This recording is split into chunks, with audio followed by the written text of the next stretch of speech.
గుడ్డొచ్చిన వేళ బెడ్డొచ్చిన వేళ అంటారు. ఏమని ప్రారంభించాడు ఆ యువగళాన్ని? పెద్ద అపాశుభంతో ప్రారంభించాడు. కుప్పంలో ఆయన అడుగు వెయ్యంగానే నందమూరి తారక రామారావు గారి కుమారుడైనటువంటి మోహన కృష్ణ అనుకుంటాను, వారి కుమారుడు పాపం చాలా ప్రఖ్యాతగాంచిన చలనచిత్ర హీరోగా ఒకేసారి చాలా చిత్రాలను ప్రారంభించి ప్రజల్లో ఒక స్థానాన్ని ఏర్పరచుకున్నటువంటి వ్యక్తి. ఆయన పేరు తారకరత్న. పాపం తారకరత్న నందమూరి తారక రామారావు గారి మరొక మనవుడు కూతురు బిడ్డ అయినటువంటి నారా లోకేష్ గారు పాదయాత్ర చేస్తున్నాడు. ఆ పాదయాత్రకు మీరందరూ రండి అని ఆహ్వానిస్తే పాపం వచ్చాడు. ఆ పాదయాత్రలో 4 అడుగులు వేశాడు, కుప్ప కూలిపోయాడు. తర్వాత హాస్పిటల్కి తీసుకువెళ్ళారు. అక్కడ లాభం లేదంటే బెంగళూరు నారాయణ హృదయాలయానికి తీసుకువెళ్ళారు. అక్కడ సుమారుగా 22 రోజుల పాటు చికిత్స పొంది దుర్మరణం పాలయ్యాడు. కేవలం 39 సంవత్సరాలకే.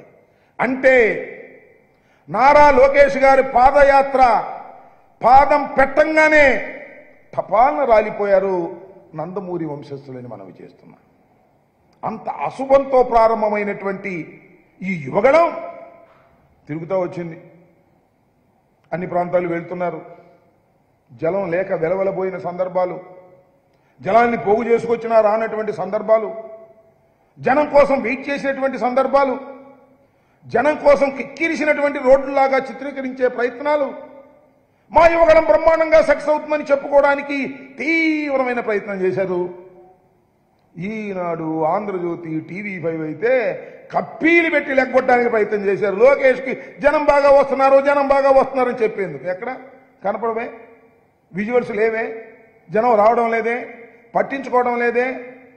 లోకేష్ అంటే ఒక బఫూన్, యువగళం అంటే ఒక హాస్యభరిత చిత్రం అనేటటువంటి పద్ధతుల్లోనే ఆంధ్ర రాష్ట్ర ప్రజానీకం చూశారు, తెలుగు ప్రజానీకం చూశారు.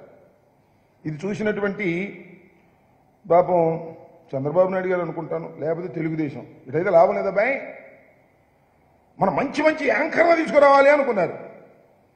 అక్కడెక్కడో ప్రకాశం జిల్లాలో అనుకుంటా ఉదయ్ భాను అని ఒక మహిళ, మంచి యాంకర్, ఆర్టిస్ట్ కూడా, సినిమాల్లో కూడా నటించింది. మీ దుంపదగా పొలిటికల్ పార్టీకి నారా లోకేష్ గారి పాదయాత్రలో బీసీ సదస్సు పెడితే ఆమెను యాంకర్గా తీసుకొచ్చారు. యాంకర్గా తీసుకొచ్చి ఆమె చేత ఉపన్యాసాలు చెప్పించి ఈయనకేమో కలెక్షన్ నిల్లు, ఆమెను చూడటానికేమో ఫుల్లు, చివరికేమో యువగళం మీటింగ్ బాగా సక్సెస్ అయిందని ఫోటో వేసుకుని రాసుకోవడానికి దిగజారిపోయినటువంటి పరిస్థితులకు నెట్టబడింది. ఒక నారా చంద్రబాబు నాయుడు గారి కుమారుడు, మంత్రి చేసినటువంటి వ్యక్తి, ఆయన పాదయాత్ర చేస్తే జనం లేక సినిమా యాక్టర్ను తెచ్చుకోవాల్సినటువంటి దౌర్భాగ్యమైన పరిస్థితి కల్పించిందనే విషయం నేనేం చెప్పాల్సిన అవసరం లే. ఒకసారి చరిత్ర వెళ్ళి చూస్తే అర్థమవుతుంది. ఎంత దుర్మార్గం అని నాకు అర్థం కాన. అది సరే, జనం లేరు, మరి 2 అలశుభం. మరి నేను చాలా సీనియర్ని, భారత రాజకీయాల్లో చక్రం తిప్పినటువంటి వ్యక్తిని, 14 సంవత్సరాలు ముఖ్యమంత్రిగా చేశాను అని చెప్పబడుతున్నటువంటి నారా లోకేష్ గారి నాన్నగారు సాక్ష్యాధారాలతో దొరికిపోయి పాదయాత్ర మధ్యలోనే, యువగళం మధ్యలోనే నంద్యాలలో అరెస్ట్ అయ్యి కాముగా వెళ్ళి జైలుకి వెళ్ళి 53 రోజులు రిమాండ్లో ఉన్నటువంటి సందర్భం. 53 రోజులు యువగళం మోగబోయింది. అసలు యువగళం పెట్టిన ఆయన లొకేషన్ లేకుండా పోయాడు, ఎక్కడికి పోయాడో తెలియదు. యువగళం ఆగిపోయింది, పాదయాత్ర ఆగిపోయింది. ఢిల్లీ వెళ్ళాడు, ఢిల్లీలో కనపడకుండా తిరుగుతున్నాడు. అంత హాస్యాన్ని పండించినటువంటి వ్యక్తిని నేను ఈ మధ్యకాలంలో రాజకీయాల్లో చూడలేదని కూడా ఈ సందర్భంగా నేను మనవి చేస్తున్నా. పోనీ ఆయన తిరిగితే చెప్పులు అరిగినాయి కానీ నాలిక మాత్రం పలచబడలా. నేను ఎక్కడ చూశానండి, BCSC సోదరులు అనాలి, BCSC చౌదరులారా అన్నాడు పెద్ద మనిషి. ఇంత నడిచినా కూడా నాలిక మందం దక్క పోలేదు, ఆ భాష యొక్క తత్వం అట్టా వచ్చింది. అంతేకాదు ఇంకో పెద్ద చిత్రం అండి, మీరు చూశారో లేదో. ఎందుకు దీన్ని నవరస హాస్య కళా చిత్రం అని అంటున్నానంటే, ఎంత హాస్యాన్ని పండించాడంటే, ఏంటి మేము అధికారంలోకి వస్తే, వచ్చేది లేదు చచ్చేది లేదు, అది వేరే విషయం. మేము అధికారంలోకి వస్తే ఎంతమంది పిల్లలుంటే అంతమందికి 15,000 రూపాయలు చొప్పునిస్తాం అన్నాడు. ఆగొచ్చుగా, జనాన్ని అంటున్నాడు. ఒక పిల్లవాడుంటే ఎంత అన్నాడు, 15,000 అన్నారు కింద. ఇద్దరుంటే ఎంత అన్నాడు, ఈయన 30,000 అన్నాడు. ముగ్గురుంటే ఎంత అన్నాడు కింద. వాళ్ళు 45,000 అంటే ఈయన ముగ్గురుంటే 90,000 అన్నాడు. 15,000 90,000 అని తెలిసినటువంటి ప్రబుద్ధుడు లోకేష్ గారు. ఆయన లోకేష్ గారంట నిన్న విశాఖలో తన యాత్ర ముగించాడట. దానికి అద్భుతమైనటువంటి ఒక సభ జరపాలంట. అది పోలేపల్లి అనే గ్రామంలో జరిపి అద్భుతంగా జరిగింది.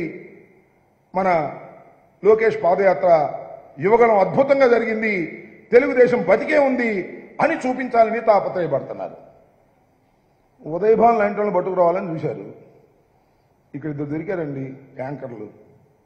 వీడు ఉదయభాన్ కన్నా కొద్దిగా కాస్ట్లీ యాంకర్లు. ఒక ఆయనేమో బాలకృష్ణ, తెలుసుగా, సినిమా హీరో. బయటకు వస్తే మేసం తిప్పి హాస్యం చేయటంలో ఆయన్ని మించిన వాడు లేదు. ఆయన ఒక యాంకరు. ఆయన యాంకరు, బంధువు కదా, మామగారు.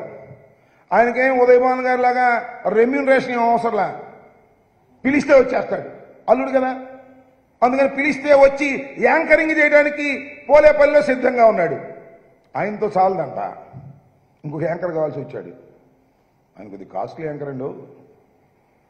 మన బాలకృష్ణలాగా బంధంతో రాడు, ఉదయభాన్ లాగా రెమ్యూనరేషన్తో రాడు. ఆయనకి నోట్లు కావాలి, సీట్లు కావాలి. ఆయనే దత్తపుత్రుడు పవన్ కళ్యాణ్ గారు ఆ యాంకర్ కావాలి. ఆ యాంకర్ని ముందు పాపం ఇక్కడ మాట చెప్పాలండు. ఈ మొత్తాన్ని మనం చూసినట్లయితే ఏమనిపిస్తుందంటే, మీరు కొద్దిగా ఆలోచన చేస్తే, ఆంధ్ర రాష్ట్ర తెలుగు ప్రజానీకం ఎక్కడున్నా కొద్దిగా ఆలోచన చేసినట్లయితే, ఒక అసమర్థుడైనటువంటి కుమారుణ్ణి నాయకుడిగా చేయడం కోసం ఒక వృద్ధ తండ్రి పడుతున్న పాటలు మీకు కనపడుతూ ఉంటాయి. నెంబర్ 1, ఆయన తీసుకొచ్చి ఎమ్మెల్సీ ఇచ్చి మంత్రి చేసి ఓడిపోయేంత జరిగిన ప్రయాణం.